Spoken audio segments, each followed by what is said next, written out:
కర్నూలు జిల్లా ఆలూరు నియోజకవర్గంలోని దేవనకొండలో వ్యవసాయ కార్మిక సంఘం ఆధ్వర్యంలో పేదలకు ఇళ్ల స్థలాలు పంపిణీ, ఇళ్ల నిర్మాణాల గురించి సిపిఐ మరియు వ్యవసాయ కార్మిక సంఘం ఆధ్వర్యంలో ర్యాలీతో పాటు పోస్టు ద్వారా ప్రభుత్వానికి నిరసన చేపట్టారు. జిల్లా మాజీ కోఆప్షన్ సెంటర్ రసూల్ మాట్లాడుతూ గత ప్రభుత్వం చేసిన తప్పులే ఈ ప్రభుత్వం కూడా చేస్తుందని, వైఎస్ఆర్ ప్రభుత్వంలో చేసిన కోనేరు రంగారావు సిఫార్సులను ప్రభుత్వం పక్కన పెట్టి కమిటీ సిఫార్సులను పక్కన పెట్టి మా ప్రభుత్వం అన్ని విధాలుగా చేయబోతున్నారని ఆయన ప్రభుత్వాన్ని విమర్శించారు. ఈ కార్యక్రమంలో జిల్లా సభ్యులు మద్దిలేటి శెట్టి, పట్టణ కార్యదర్శి నర్సారావు, వెంకటేశ్వర్లు, శేఖర్ తదితరులు పాల్గొన్నారు.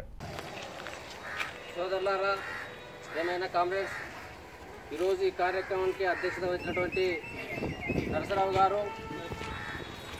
ఆంధ్రప్రదేశ్ వ్యవసాయ కార్మిక సంఘం జిల్లా అధ్యక్షులు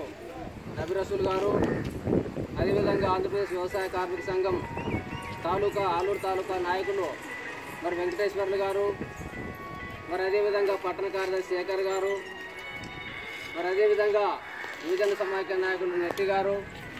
ఈ కార్యక్రమంలో అనేక మంది విద్యార్థి యువజన సంఘాల నాయకులు, అదేవిధంగా వ్యవసాయ కూలీలు, నిరుపేదలటువంటి వ్యవసాయ కూలీలు ఈ కార్యక్రమంలో పాల్గొన్నటువంటి వాళ్ళని ప్రత్యక్షంగా చూసినప్పుడు నిజంగా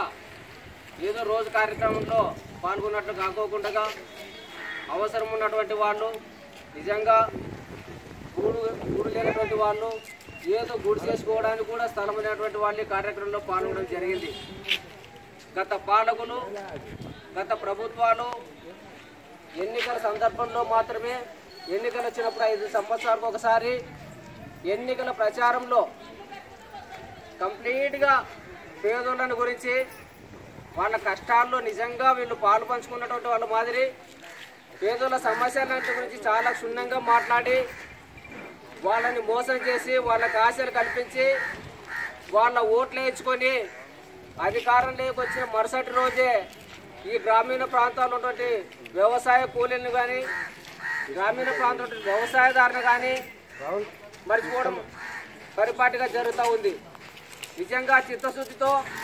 వాళ్ళు చేయాలనుకున్నది, చెప్పినది అమలు చేస్తే ఈ పాటికి కనీసం ఈ రాష్ట్రంలో కూడు గూడు గుడ్డ లేనటువంటి వాళ్ళు ఎవ్వరూ ఉండరు. మరి అయితే రోజు రోజుకి వారి సంఖ్య పెరుగుతూ ఉంది. ఎందుకంటే ప్రభుత్వాలకు చిత్తశుద్ధి లోపించడం వలన చెప్పినవన్నీ కూడా అమలు చేయకోకుండా అధికారంలోకి వచ్చినాక మరుసటి రోజే కోటీశ్వర్లకు, ధనవంతులకు వంత పాడుతూ మరి నబీ రసూల్ గారు చెప్పినట్లు వందల వేల ఎకరాలు పరిశ్రమల పేరుతో, ప్రాజెక్టుల పేరుతో, కారిడార్ల పేర్లతో మరి వాటన్నిటిని కూడా ఈరోజు దారాదత్తం చేస్తూ ఉన్నారు.